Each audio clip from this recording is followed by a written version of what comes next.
What if I told you that MADEEM's best deck was not going to be, is it MADEEM or MADEEM? Not going to be Move. I honestly think that this card has a lot more potential than what people are giving it credit for. And I think we're about to enter into a whole new meta specifically because of this card. Now coming in as a 2/1. She's an ongoing ability. You can move one of your other cards away from here each turn. The more you sit and think about it, there's a reason that this card was nerfed. If you saw it in the data mines previously, this was originally a 2/3. This was much higher. And then before release, they've dropped it down to a 2/1. I think this was done for a number of different reasons, and one of them, honestly, is probably because of Jeff the Baby Landshark. You think about the power of the unknown. When you play a New York match, for example, what's going to happen on turn 6? Do you move the cards or do you not? Vision. Do you move vision or do you not? This gives that every single turn. It gives you the flexibility to say to any card that you put in that lane, I can do something if I want to, and you have no idea not only where it's going to go, but when it's going to go, if it's going to go at all. That's why I honestly think this card is absolutely cracked. There's another thing to be truthful to. This is also a very counterable card. You're going to see a rise in Rogue, Enchantress, and more specifically, Red Guardian. I've got a bunch of lists for you that are highlighting what she does, more importantly, including a couple of surprises you may not have thought about. Firstly, let's dive into Move in general. I think there's something there to say the minimum, but with that is not just go ahead and move Dagger and move Human Torch and move Vulture over. It's more than that. This is a card that allows you to do something that we haven't seen before. Let's really lean into that. Let's take one of the advantages of Jeff, which is that stacking lane, if you will. I took out Angela, which feels so weird. You could probably slot her back in, but let's go the Kraven route first. Let's look at the idea of sliding a bunch of cards onto Kraven and let that be a better way to ramp, because I do feel that the Elsa Bloodstone bonus and the Hope Summers mana bonus is more important than Angela's 1/1. Because MADEEM exists, that's kind of the line you want to more likely build into. You want to build into your MADEEM on 2, go Hope Summers on 3, and then Elsa Bloodstone plus other card on 4. There's a lot of flexibility within here, including because Hydra Bob is a card. I think there's a lot here in this style of deck. It's not just about the rampers. This is going to bring back something like Professor X, and there's a couple of decks that do similarly, where you're going to need one lane winner, even if it's not an incredibly high-powered card. You could go the route of Iron Man, for example, and kind of lean into that move line even more so. This is why I opened up with this deck, because this is something more so along the lines of what you're probably thinking of when you think of move and bounce right now. Bounce has always been an incredibly strong deck as long as Sandman isn't a thing, and I wouldn't be surprised if we saw Sandman come back this next week. As long as you don't encounter him, you just need one lane winner, and Iron Man plus a ramped up anything, whether it's Human Torch, Dagger, or Vulture, those two cards, that can be a lane winner all by itself, and then move things around as needed. You have your bouncing ability via Beast and Falcon and get those cards back to you, converting cards over and then sliding them out every single turn via MADEEM. You're going to see different variations of move. Let's kind of take it a little bit further. Let's start with remembering that Spider-Man 2099 is a thing. And I think something like this with MADEEM is actually really strong, because you don't need to have Heimdall now to get Spider-Man 2099's effect to work. You just play it in the same lane as MADEEM and then pick your lane, and which card's going to be destroyed. You never know. You could do all of the other small things afterwards. Professor X in these move lists, it's just good. It's just straight up good right now. I never thought in a million years I'd be saying that Professor X and move is probably the winning combination, but out of all of the 5-drops with MADEEM, specifically because you can move things now into Professor X's lane, that makes this a very strong combination. Be ready for it. I'm sorry in advance. This is the last one in the move category, and then we're going to kind of spin into where I honestly think the strength of these decks is actually going to go. This is a hybrid, essentially, of taking the concept of Silky Smooth by Lammy series and everything Gamora move, Gamuva, if you will, by Molt. It's the idea that There's going to be a boatload of power moving around the board at any given time, and the 2 Spider-Men, which are appropriate for this season. Gamora is an incredibly valuable card in this season as well, because there is going to be a lot of very obvious targeting because of Madame Web. I think Gamora has a very strong line to play with, so we might as well take advantage of that in this style of deck. It can be the drop all by itself on turn 5, or even turn 6 if you just put down Kitty Pryde plus Gamora. Now with Athena built into the mix, even if you don't get the Hope Summers line to bounce that Kitty Pryde onto the Hope Summers, I think we still have a very strong combination deck here, and Silk, which is also in the Spotlight caches, needs a reason to be featured, to be honest. Bringing back a variation on Silky Smooth is a way to do that.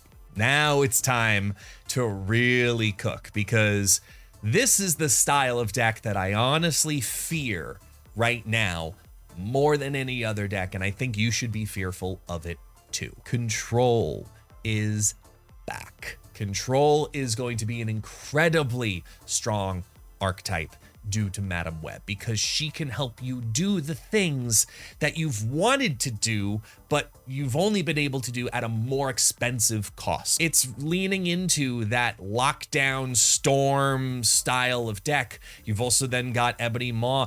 Instead of Pixie, you could go ahead and play Goose into this deck. Marvel Boy is here to make that Squirrel Girl synergy, a slow trickle of power to reinforce what is actually happening here. I like Nebula. You can easily play Sunspot because you are playing a She-Hulk Infinite style of line, but more often than not, this is attempting to lean more so into War Machine on 5, Infinite on 6. And because you're doing those filler lines, Marvel Boy is slowly feeding more and more power. I went down the Pixie line. I did not go Mobius because I like the flexibility of Captain Marvel, and I like the high roll of what this deck does organically. But of course, you can go ahead and add Mobius in replacement of probably either Captain Marvel, or if you really want to, maybe drop out Goliath. There's a lot of different ways you can build this deck, but this is a War Machine focused deck. This is one of the small few exceptions to the rule that, you know what, Ebony Maw on 1 is kind of a bad thing, because you can play it in the Madame Web lane and slide it over into the Ebony Maw lane. Do not underestimate the power of control with Madame Web. Let's lean into control in a different way. Jean Grey with Madame Web is a combination to be weary of. It is a very, very strong combination that you can use Madame Web in 2 different ways with. You can either load it into the same lane that you're going to play your Jean Grey, allow it to be a clog piece, and then flex how you want to use those cards in different directions. For example, using Jean Grey in the right-hand lane, then playing Claw on 5 in the right-hand lane, which is typically a death sentence for Claw. You can then slide it out on turn 6 to then reinforce it an extra 4 power in the right lane and put 4 into the mid. There's some flexible things to do here. The only thing I say be wary of is Cosmo and how you play around Cosmo, because this is a Spectrum deck. There's not a lot of big cards here that are giving power necessarily vertically. Mojo's probably the exception to that rule. But this is a very wide deck, and in Control, that's exactly what you want. You want to capitalize on, I have this restriction in place on this lane, but I can still get more power over there than you can because my deck is prepared for it. I think leaning heavy into ongoing with Madame Web and having that ongoing distribution be played out into different lines because of cards like, let's say, Ms. Marvel and Captain America and Cosmo. The idea of restricting that middle lane for so long and then on the final turn shifting over Cosmo to interfere with whatever their game plan was going to be, that's a pretty strong uncertainty that will probably lead to a lot of retreats from your opponent. Look, I got to give credit where credit is due. I have tried building a better version of a Phoenix Force deck. Yeah, I can't figure one out. This one is just, in my opinion, perfect. All the credit goes to Tuccr. This is his Symbiote Force deck with Madame Web, and it's just stupid good. The lines are so clean on this deck, and capitalizing on the new season pass of Symbiote Spider-Man, I think is going to be a fun option for this deck, which is already really good.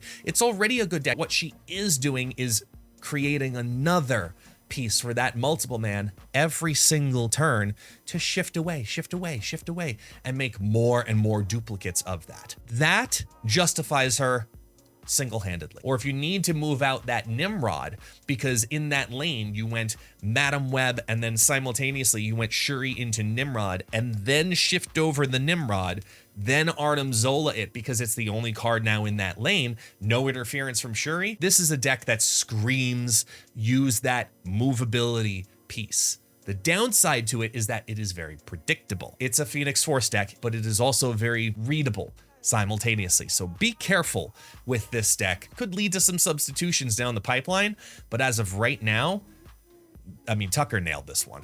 All right, this one, this is my only stretch deck. Negative. Not because it makes MADEEM Web a 1/2 and that's what absolutely cracks her. It's the idea that under Ravonna Renslayer, she's a 1/1. Think about how those lines can then play out on the final turn of the game. If you get Ravonna down on turn 3 or 4, the ease of using that dagger for cheap. Because if you don't get the Ravonna line going Ravonna into Mr. Negative on 2 into 3, you need scalable cards. Human Torch can still do that. Dagger can still do that.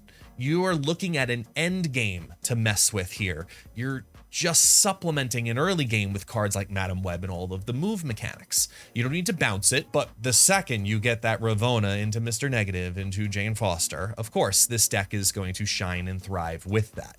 Now mix in the element of unpredictability, and you've got those scalable cards because you moved out, let's say, Human Torch via a Ghost Spider, moved it back into that lane with MADEEM Web, and then on the final turn, shifted over with a Iron Man effect of 1 of 2 cards. Iron Man plus move card equals a 1 lane, yet alone if you're putting in Taskmaster and Sage and all of her friends. This is the best grab of the month. This is the most broken card of the month. So much so, I think it'll end up being nerfed at some point to a 3/1. I think it's that strong. At 2/1, the value of unpredictability is too high to ignore. And if you have a choice this season of where to use your keys, this is the card to do it on. Not just because Move is going to be a very good deck, but as you see, Control is going to be an incredibly strong deck. Phoenix Force is going to be an incredibly strong deck. There are lots of ways that you can plug this card in because it's a build your own Jeff, but